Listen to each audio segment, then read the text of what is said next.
20 سال پیش در شهر کلوب همین بازار سامانی رو از ما چالف قربانعلی با ضرب تهدید یعنی با ضرب سلاح گرفته بود.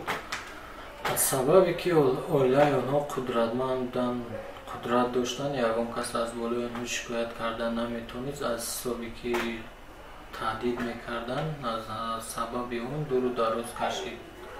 بعد سال 2010 در سود اقتصادی ولایت ختلان مراجعت کردیم، عریضه کردیم که مسئله رو ببینیم. در دوام سود میکردن خانواده خیش دورش تهدید میکردن. یکی ما میدونیم که سود از حکومت دولت برقرار کشیدگیه، ما کارمونه دوام دادن گرفتیم. یعنی که ما باوری داشتیم که حکومت برقرار شدگیه، ما باوری داشتیم که همین مبارزه در حالی میبریم.